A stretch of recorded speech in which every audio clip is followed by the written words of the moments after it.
An outmastering Asian powerhouse, Hong Kong, is a recent competitiveness report published by the Economist Intelligence Unit. Singapore has come into its own. The city-states finished top in Asia and third in the world in the overall rankings, sponsored by Citibank. It was also joint top for physical capital and financial maturity. The European Development Bank has predicted that Singapore will attract more than $12 billion in fixed assets investments in 2012. Meanwhile, the economy is expected to grow by up to 3%, following a 4.9% rise last year. Behind Singapore's success is an ability to attract talent, investment, and capital. How has it managed this?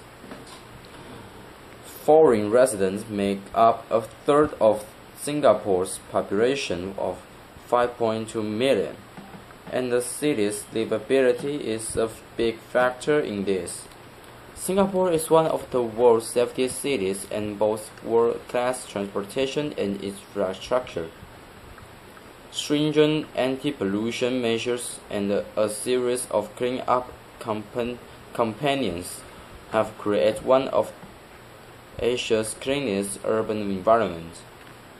Add to that tax cuts to spur investment, low unemployment, and lean bureaucracy, and the attraction is obvious. For medium-sized enterprises, the city is a strategic location for expansion into international markets. It's a terrific place to do business, says Michael Zing, Citibank's country officer in Singapore. It's a very open and global city, and we have the opportunity to compete and fairly evenly against the domestic players. Okay, now it's part 2. Singapore's emergence as a global financial and business center has been nothing short of spectacular.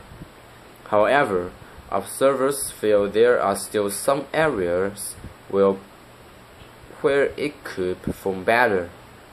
Firstly, there is the Pan-East Asian problem of declining birth rates. One area where Singapore scored poorly in the EIU report was human capital. The influx of foreign talent is seen as a way of mitigating these issues. Attitudes toward entrepreneurship and risk-taking are also considered weak points. Sutter Thomas Vadakith, senior editor for Asia with the EIU, says, "We have been making efforts to increase and improve the entrepreneurial culture of the city. It requires not just investment and policies, but broader societal changes in attitudes and mindsets. A lack of transparent corporate governance is another concern, with a paper on corporate disclosure citing a weak investor protection philosophy in Singapore. While some maintain Hong Kong is still the place to be in Asia, others see the two locations as distinct in their aims. Hong Kong, of course, is the key location to get into one of the most major markets in the world, into China, says Philip Overmyer of the Singapore International Chamber of Commerce. What Singapore is doing is providing a place for companies, especially the small and mid-sized companies that are now coming to Asia, to use Singapore as a base for launching operations into 10 or 12 different countries around the world. Thank you.